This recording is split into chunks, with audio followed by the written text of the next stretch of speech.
നമസ്കാരം. മലയാളി വാർത്തയിലേക്ക് സ്വാഗതം.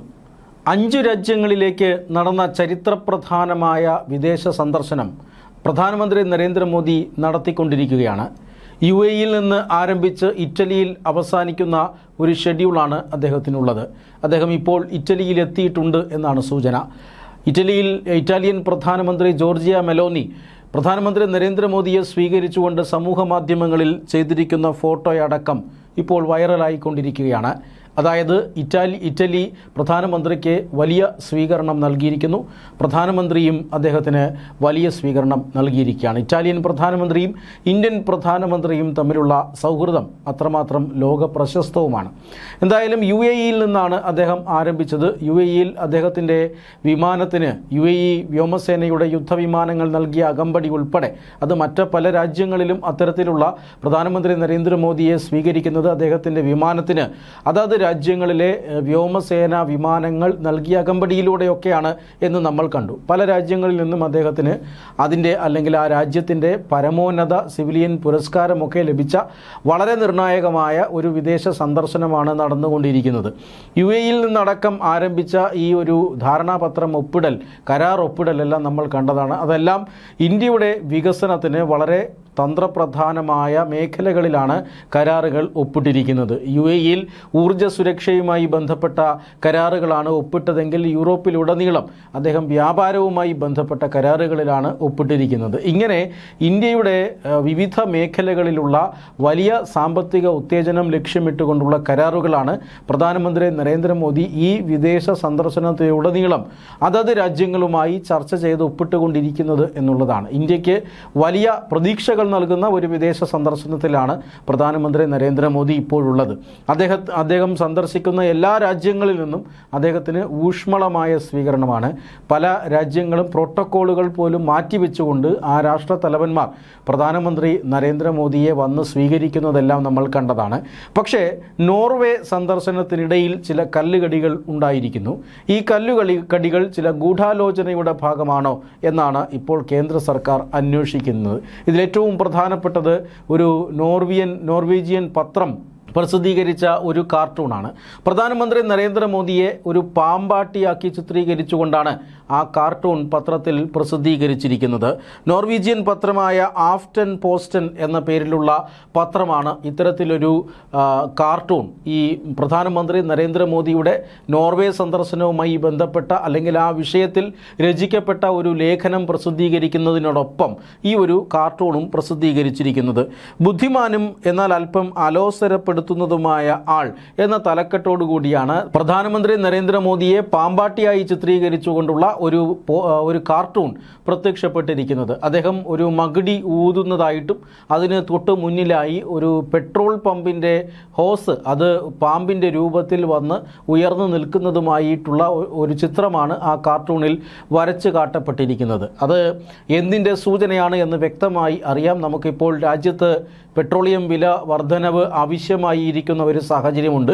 അതായത് ഒരു മിഡിൽ ഈസ്റ്റിൽ പ്രതിസന്ധി അല്ലെങ്കിൽ പശ്ചിമേഷ്യയിലുണ്ടായ പ്രതിസന്ധി അത് ഇന്ത്യ അടക്കമുള്ള രാജ്യങ്ങളിൽ വലിയ രീതിയിലുള്ള ഇന്ധനക്ഷാമത്തിന് ഇടയാക്കിയിട്ടുണ്ട്, ഇന്ധന വിലക്കയറ്റത്തിന് ഇടയാക്കിയിട്ടുണ്ട്. പക്ഷേ ലോകരാജ്യങ്ങളുടെ ഇടയിൽ ഏറ്റവും അധികം ഇന്ധന വില വർധനവ് നടപ്പിലാക്കിയ രാജ്യമാണ് ഇന്ത്യ. വസ്തുതകൾ അതായിരിക്കെ പെട്രോളിയവുമായി ബന്ധപ്പെടുത്തിക്കൊണ്ട് ഇന്ത്യ പാമ്പാട്ടികളുടെ നാടാണ് എന്ന രീതിയിലാണ് ഇത്തരത്തിലൊരു കാർട്ടൂൺ ഈ പത്രം ഇന്ന് പ്രസിദ്ധീകരിച്ചിരിക്കുന്നത്. മാത്രമല്ല പ്രധാനമന്ത്രി നരേന്ദ്രമോദിയുടെ വാർത്താ സമ്മേളനത്തിനിടെ ചോദ്യങ്ങൾ ചോദിച്ചുകൊണ്ട് ഒരു നോർവീജിയൻ മാധ്യമ പ്രവർത്തകയായ ഹെല ലിങ് കഴിഞ്ഞ ദിവസങ്ങളിൽ ശ്രദ്ധേയമായതും നമ്മൾ കണ്ടതാണ്. അതായത് സംയുക്ത വാർത്താ സമ്മേളനത്തിൽ നോർവീജിയൻ പ്രധാനമന്ത്രിയും ഒത്ത് പ്രധാനമന്ത്രി നരേന്ദ്രമോദി പങ്കെടുക്കുകയും ആ വാർത്താ സമ്മേളനം അവസാനിപ്പിച്ച് പ്രധാനമന്ത്രി മടങ്ങുന്നതിനിടയിൽ ഒരു പ്രകോപനപരമായ ചോദ്യമാണ് ഈ മാധ്യമപ്രവർത്തക മോദിയോട് ചോദിച്ചത്. ആ ചോദ്യത്തിന് ഉത്തരം നൽകാതെ പ്രധാനമന്ത്രി നരേന്ദ്രമോദി നടന്നുപോയി.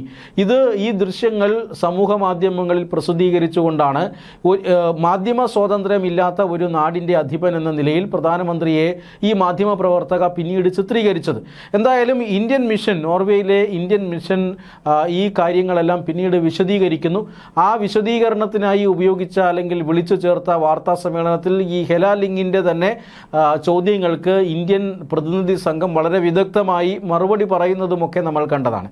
അതായത് ഇന്ത്യ കടുത്ത മനുഷ്യാവകാശ ലംഘനങ്ങൾ നടത്തുന്ന രാജ്യമാണ് എന്നാണ് ആ ഹെല്ല ലിംഗി ഈ വാർത്താ സമ്മേളനത്തിൽ പറയാൻ ശ്രമിച്ചത്. മാത്രമല്ല, പ്രധാനമന്ത്രി നരേന്ദ്രമോദി മാധ്യമങ്ങളുടെ ചോദ്യങ്ങളോട് പ്രതികരിക്കാത്തയാളാണ് എന്ന നിലയിലൊക്കെയുള്ള ആഖ്യാനങ്ങളാണ് വരുത്താൻ ശ്രമിച്ചത്. എന്നാൽ ഇന്ത്യയിൽ മാധ്യമ സ്വാതന്ത്ര്യമില്ല എന്നുള്ള ഒരു നിലപാട് അല്ലെങ്കിൽ അങ്ങനെയൊരു വിലയിരുത്തൽ അത് ശരിയല്ലെന്നും ഇന്ത്യയിൽ ഒട്ടനവധി മാധ്യമങ്ങൾ സ്വാതന്ത്ര്യത്തോടുകൂടി എല്ലാവിധ സ്വാതന്ത്ര്യത്തോടും കൂടിയും പ്രവർത്തിക്കുന്ന രാജ്യമാണ് ഇന്ത്യയെന്നും സർക്കാരിനെതിരെ പ്രത്യേകിച്ചും പ്രധാനമന്ത്രിക്കെതിരെ ഒട്ടനവധി വിമർശനങ്ങൾ ഈ മാധ്യമങ്ങളെല്ലാം നടത്താറുണ്ടെന്നും ഉദാഹരണ സഹിതം ഇന്ത്യൻ സംഘം പിന്നീട് ഈ ചോദ്യത്തിന് മറുപടി നൽകിയിരുന്നു.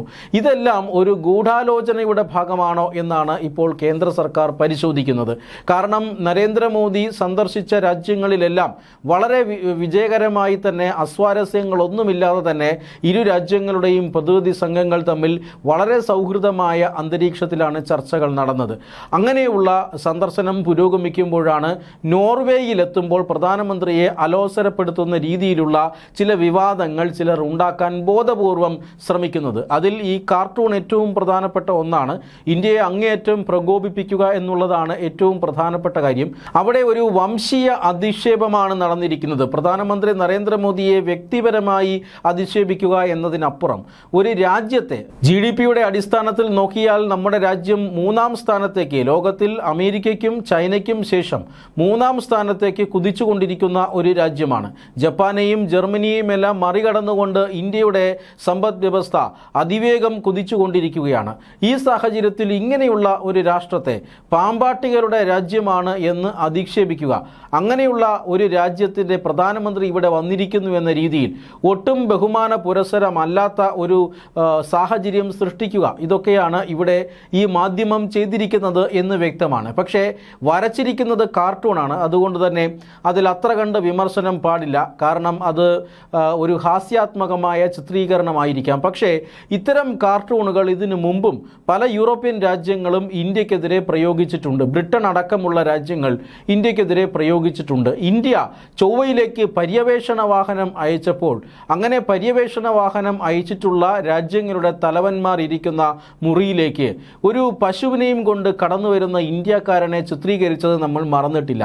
അതായത് ഈ പാമ്പാട്ടികളുടെ നാട്, പശുവിനെ ആരാധിക്കുന്ന നാട്, ഈ പർവ്വതങ്ങളെയും മരങ്ങളെയും ഒക്കെ ഭക്തിയോടുകൂടി ആരാധിക്കുന്ന നാട്, അങ്ങനെയുള്ള പ്രാകൃതമായ രാജ്യത്തിൽ നിന്നും ഇതേ ഒരുത്തൻ കയറി വന്നിരിക്കുന്നു എന്ന രീതിയിലുള്ള കളിയാക്കലുകളാണ് കാർട്ടൂണുകളുടെ മറവിൽ നടക്കുന്നത് എന്ന് വ്യക്തമാണ്.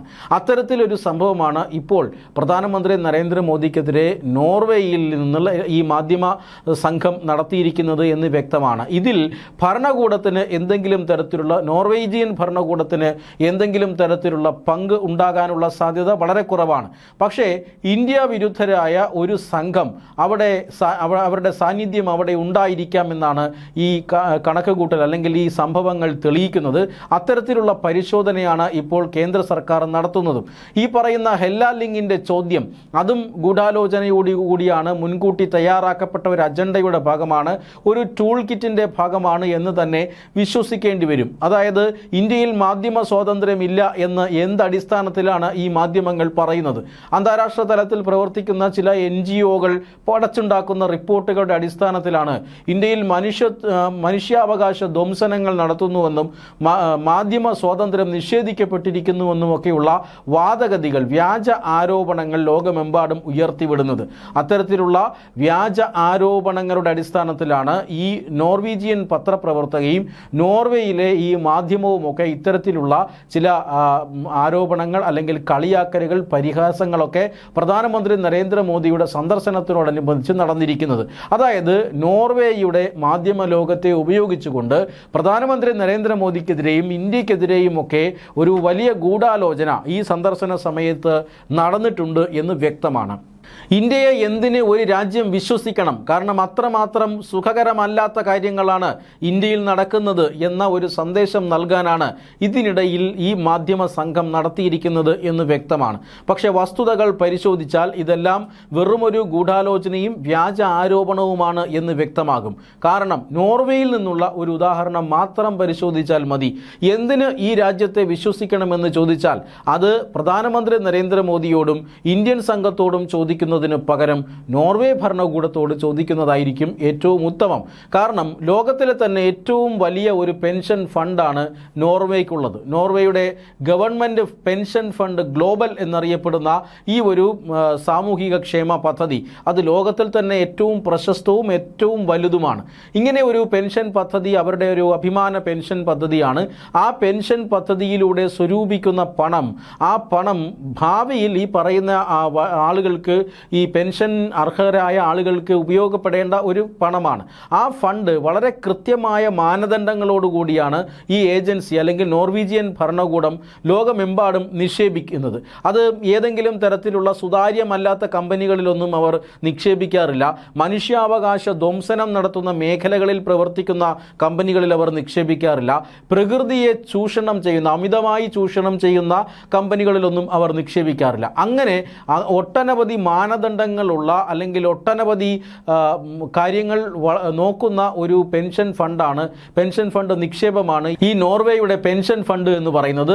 അതേ പെൻഷൻ ഫണ്ട് ഒരു വലിയ തുക നിക്ഷേപിച്ചിരിക്കുന്നത് ഇന്ത്യൻ ക്യാപിറ്റൽ മാർക്കറ്റിലാണ് എന്നുള്ളതാണ് വസ്തുത. ഇന്ത്യൻ ക്യാപിറ്റൽ മാർക്കറ്റിനെ അല്ലെങ്കിൽ ഇന്ത്യൻ ഓഹരി വിപണിയെ വിശ്വാസമുള്ളതുകൊണ്ടാണ് ഇത്രയധികം രൂപ, ഏതാണ്ട് $34 ബില്യൺ വരുന്ന തുകയാണ് ഇന്ത്യൻ ക്യാപിറ്റൽ മാർക്കറ്റുകളിൽ നോർവേയുടെ ഈ പെൻഷൻ ഫണ്ടായി നിക്ഷേപിച്ചിരിക്കുന്നത്. ഇത് ഇനിയും ഉയർത്താനുള്ള ചർച്ചകളാണ് ഇന്ത്യൻ പ്രധാനമന്ത്രിയും നോർവീജിയൻ ഭരണകൂടവും തമ്മിൽ നടത്തിയിരിക്കുന്നത്. അതായത് ഇന്ത്യൻ ഓഹരി വിപണിയിൽ നിക്ഷേപിച്ചാൽ മികച്ച നേട്ടം കിട്ടുമെന്നും അവിടെ സുതാര്യമായ പ്രവർത്തനങ്ങളാണ് നടത്തുന്നതെന്നും കൃത്യമായും ഫണ്ടിൽ യാതൊരുവിധ നഷ്ടവും സംഭവിക്കില്ല എന്നും ഇന്ത്യയുടെ വികസനത്തിന് കൂടി ഉപകാരപ്രദമായ രീതിയിലാണ് ഇത് നിക്ഷേപിക്കുന്നതുമെന്നുമെല്ലാം നോർവീജിയൻ ഭരണകൂടത്തിന് വളരെ കൃത്യമായി അറിയാം. അങ്ങനെയുള്ള സാഹചര്യത്തിലാണ് ഇന്ത്യയെ എന്തിന് വിശ്വസിക്കണം, അവിടെ കടുത്ത മനുഷ്യാവകാശ ലംഘനങ്ങളല്ലേ നടത്തുന്നത് എന്ന രീതിയിലുള്ള ചോദ്യം ഈ പ്രധാനമന്ത്രി നരേന്ദ്രമോദിയുടെ സന്ദർശനത്തിൽ നടത്തിയിരിക്കുന്നത്. ഇതിന് പിന്നിൽ ചില വിദേശ ശക്തികളുണ്ട് എന്ന് വ്യക്തമാണ്. ഇന്ത്യയിലേക്ക് വരുന്ന വിദേശ നിക്ഷേപങ്ങളെ തടയിട്ടുകൊണ്ട് അത് തങ്ങളുടെ രാജ്യത്തേക്ക് ഡൈവേർട്ട് ചെയ്ത് വിടാനുള്ള ചില രാജ്യങ്ങൾ ശ്രമം നടത്തുന്നുണ്ട്. അതിൽ ഒന്നാം സ്ഥാനം ചൈനയ്ക്കാണ്. അതുകൊണ്ട് തന്നെ ചൈനീസ് സ്പോൺസർഷിപ്പോടുകൂടി നടത്തിയിട്ടുള്ള ഇന്ത്യയുടെ വിശ്വാസ്യതയ്ക്ക് മേൽ മങ്ങലേൽപ്പിക്കാനുള്ള ശ്രമമാണോ ഈ നടന്നത്? പ്രധാനമന്ത്രി നരേന്ദ്രമോദിയുടെ സന്ദർശനത്തിനിടയിൽ ഇന്ത്യയുടെ വിശ്വാസ്യതയെ ചോദ്യം ചെയ്തുകൊണ്ടുള്ള ചോദ്യങ്ങൾ അവിടെ ഉന്നയിക്കപ്പെടുന്നത് ഈ പെൻഷൻ ഫണ്ട് അല്ലെങ്കിൽ നോർവേ ഇന്ത്യയിൽ നടത്തുന്ന നിക്ഷേപങ്ങളെ ലക്ഷ്യം വെച്ചുകൊണ്ടാണ് എന്ന് വ്യക്തമാണ്. അതുകൊണ്ട് തന്നെ ഇക്കാര്യത്തിൽ വളരെ കൃത്യമായ അന്വേഷണം രഹസ്യമായി നടത്താനാണ് ഇപ്പോൾ കേന്ദ്ര സർക്കാരും പ്രധാനമന്ത്രിയുടെ ഓഫീസും തീരുമാനിച്ചിരിക്കുന്നത് എന്നാണ് വിവരം. ഇതിന് പിന്നിൽ ആരാണ്, ഏതെങ്കിലും തരത്തിലുള്ള വിദേശ ശക്തികളുണ്ടോ, അവരുടെ ഉദ്ദേശം എന്താണ് എന്നൊക്കെ വളരെ കൃത്യമായി മനസ്സിലാക്കാനും അതിന് വളരെ കൃത്യമായ മറുപടി കൊടുക്കാനുമാണ് ഇപ്പോൾ കേന്ദ്ര സർക്കാർ തീരുമാനിച്ചിരിക്കുന്നത്.